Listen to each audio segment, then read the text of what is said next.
Good evening. You're watching Kenya's most preferred TV station. This is Switch TV News at 7. I am Lincoln Obogwa. Our sign language interpreter is Michael Maithia, and these are the top stories.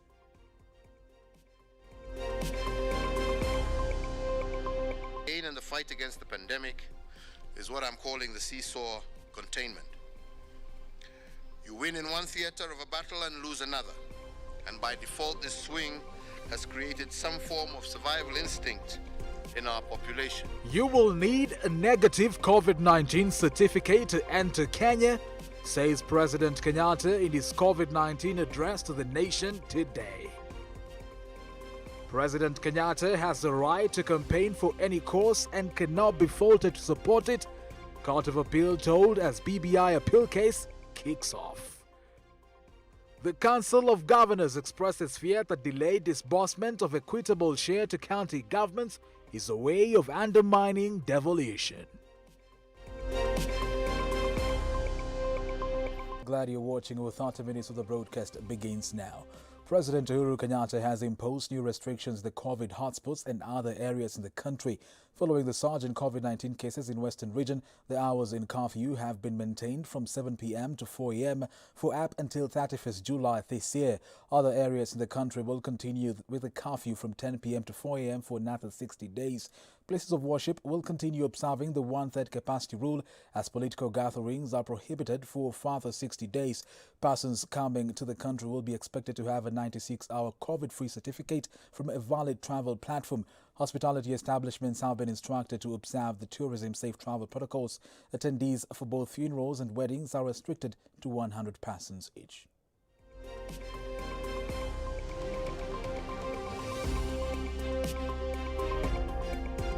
That is number one, that the hours of curfew are maintained at between 7 p.m. and 4 a.m. in the COVID-19 hotspots, which comprise the counties of Kisumu, Siaya, Homa Bay, Migori, Busia, Kakamega, Vihiga, Bungoma, Kisii, Nyamira, Kericho, Bomet, and Trans Nzoia up to the 31st of July 2021. That for the rest of the territory of the Republic of Kenya, the nationwide curfew shall continue to be observed from 10 p.m.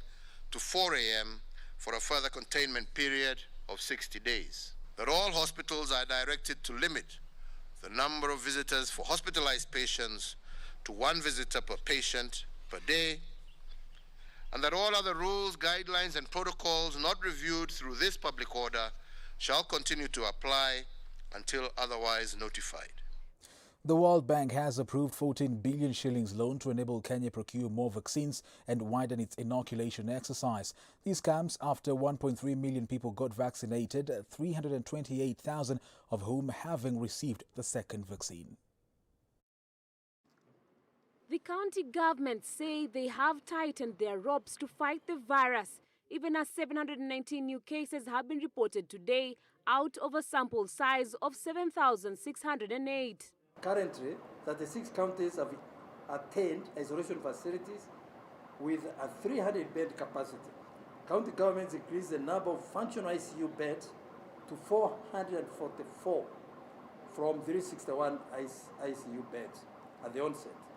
At the onset of pandemic, there were no HDU beds for COVID-19 management.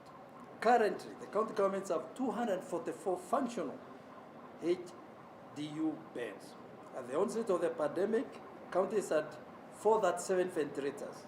Currently, county governments have 468 ventilators. However, even with all these measures put in place, the number of those in critical care continues to be on a steady rise, with 112 patients in intensive care unit, and out of those, 35 patients are on ventilatory support compared to the last 2 days. As of yesterday, 101 patients were in ICU, 33 of whom were on ventilatory support. The day before, 101 patients were in ICU, and out of those, 33 were on ventilatory support. Meanwhile, the government is set to receive a loan worth 14 billion from World Bank for COVID-19 vaccines. 1,334,749 people have been vaccinated, and out of those, 328,848 have received their second dose.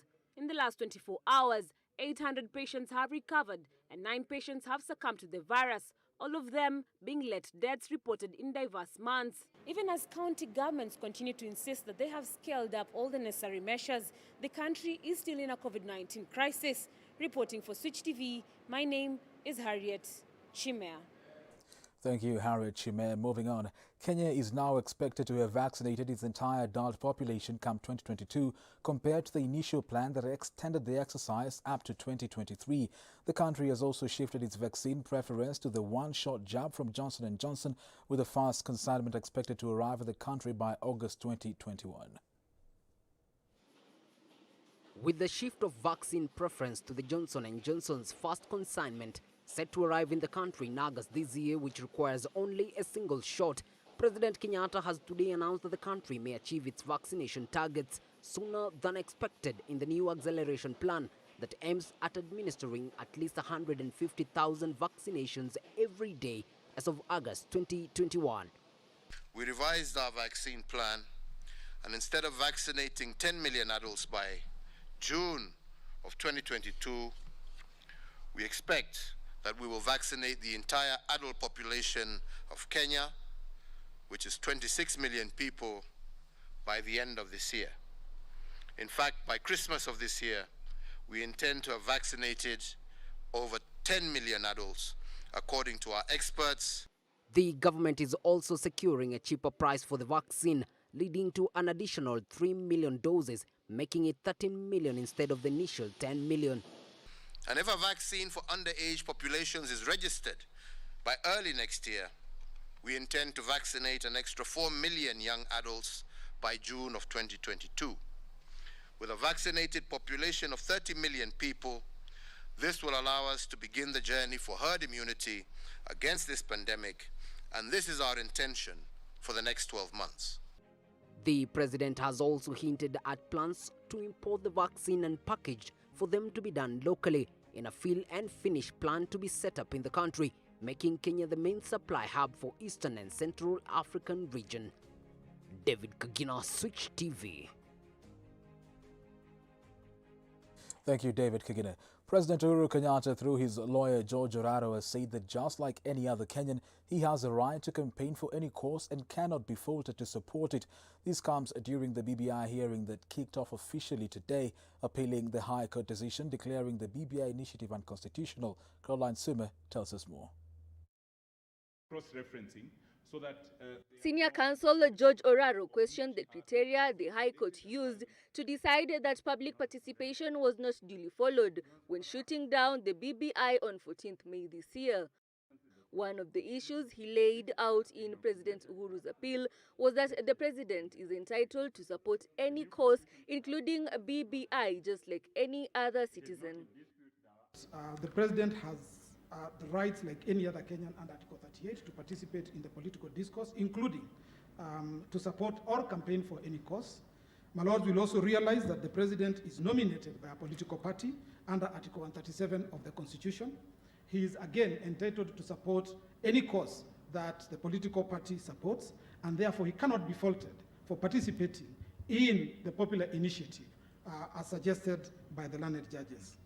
James Orengo and Paul Mwangi, both representing the BBI Secretariat and Raila Odinga, said that the BBI bill is a product of a political initiation, the handshake.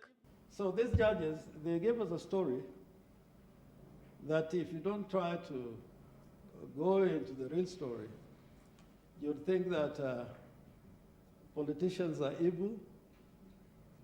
They never really had anything to do with this. But the record will bear out that at every stage in constitution making in Kenya, it's only when we came together, including politicians and presidents, that this process went ahead. And without it, it could not happen.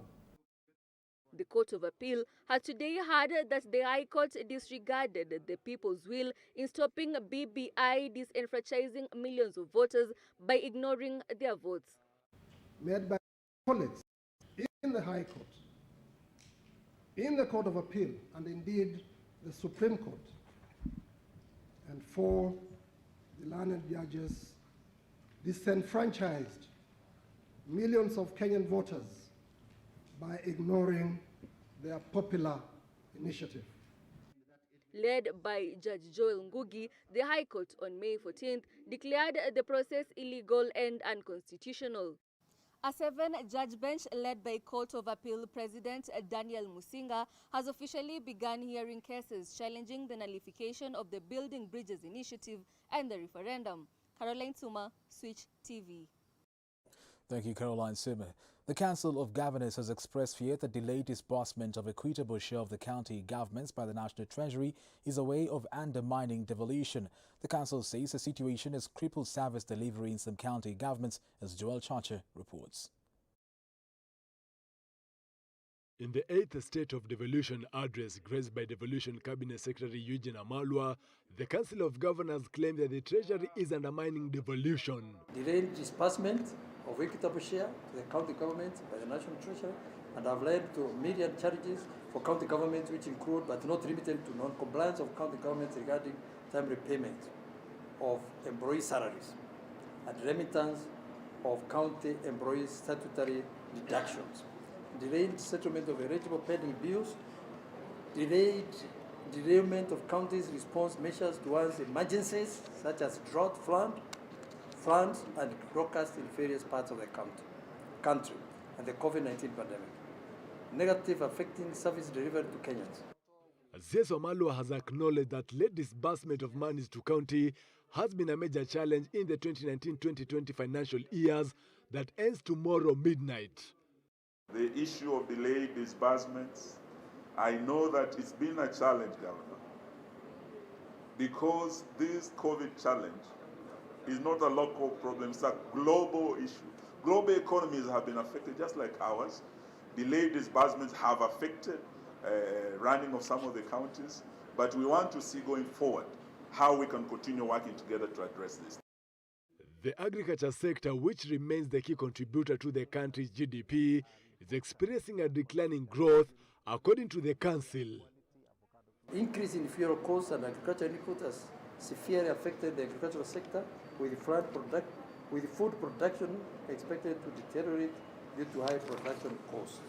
This 8th State of Devolution address has happened as we approach the 2020-2021 financial year, in which county governments will receive 409.9 billion Kenya shillings. Joel Chacha, Switch TV, Nairobi. Thank you, Joel Chacha. The Kenya Union of Post-Primary Education Teachers, KUPPET, and the Kenya National Union of Teachers, NAT, have rejected the Teachers Service Commission new collective bargain agreement proposal, saying that it contained negligible improvements in the working conditions of teachers and the COVID-19 pandemic should not be used as an excuse. Speaking during a press conference, the NAT Secretary General Colin Suyu stated that the counter offer was a slap to teachers as the protocols did not contain any monetary benefit for teachers. And I'm always directed by... As we sat in the negotiation table, Teacher Service Commission put across what they had in the document. Surprisingly, not what we expected. Not what we expected. You know too well that what teachers are waiting for is better terms and conditions of service, and more so in remuneration.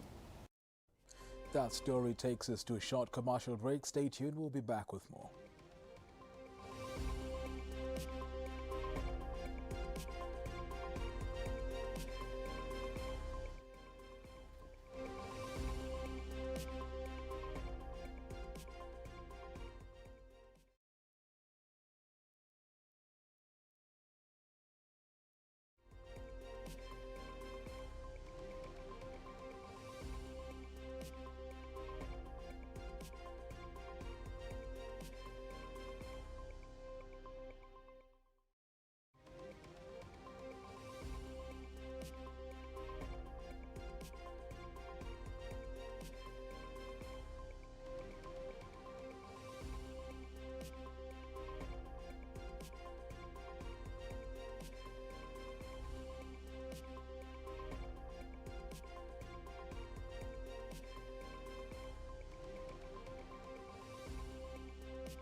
Welcome back and thank you for keeping it Switch TV. It's now time to delve into the world of commerce.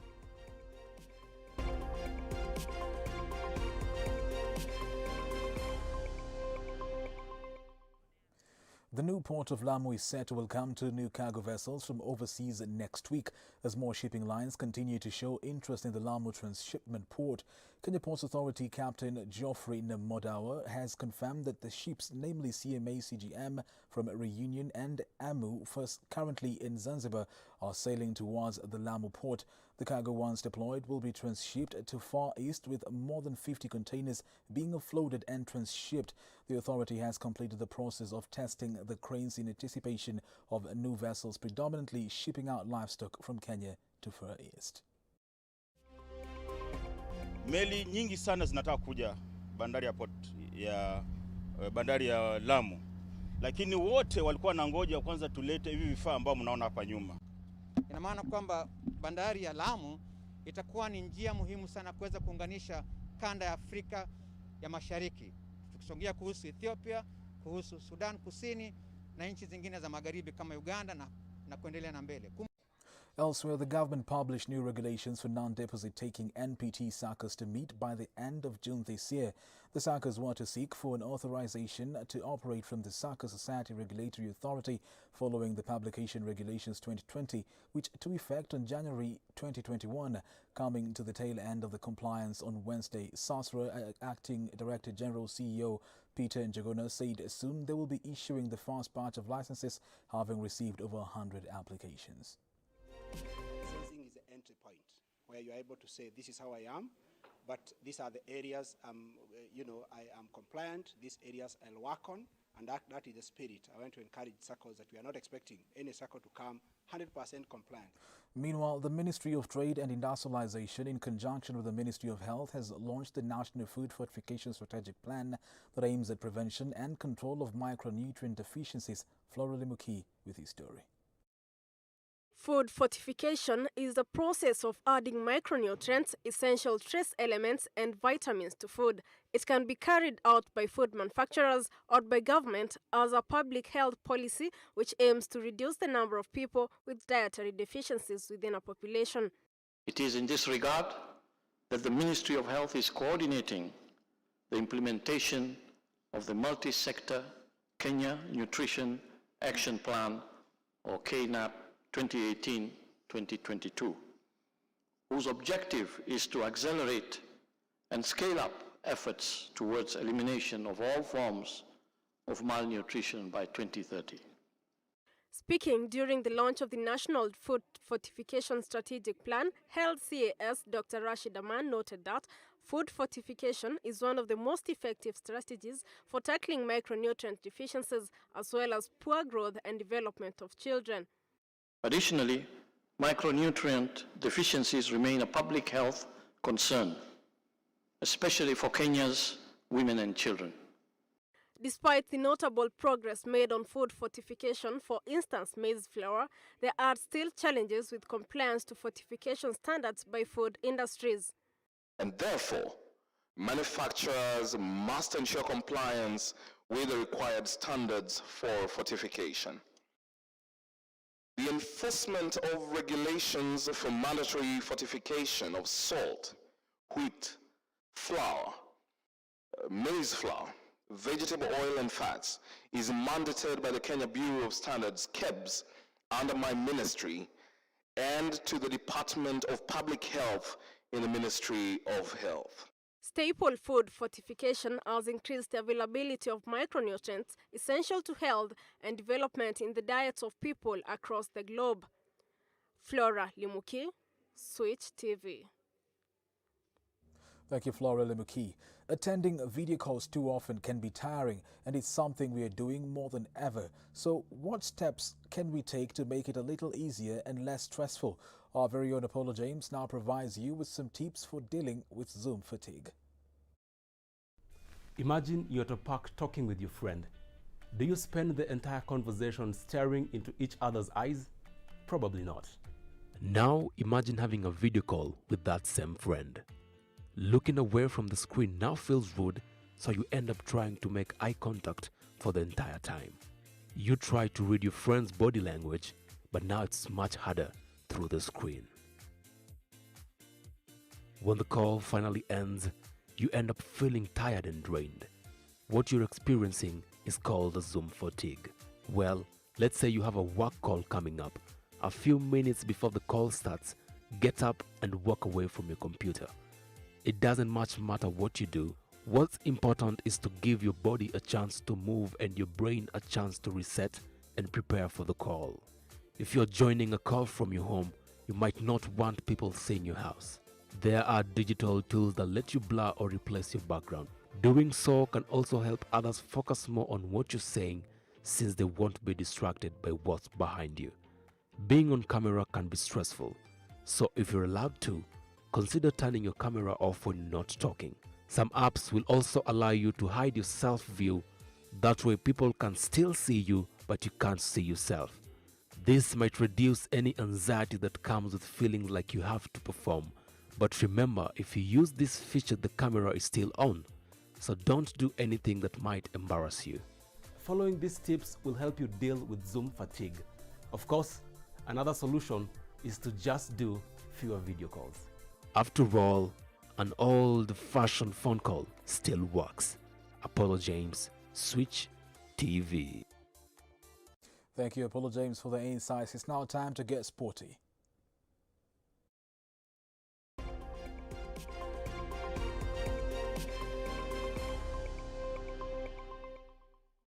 Lamu Marathon took place on Saturday and over 1,480 participants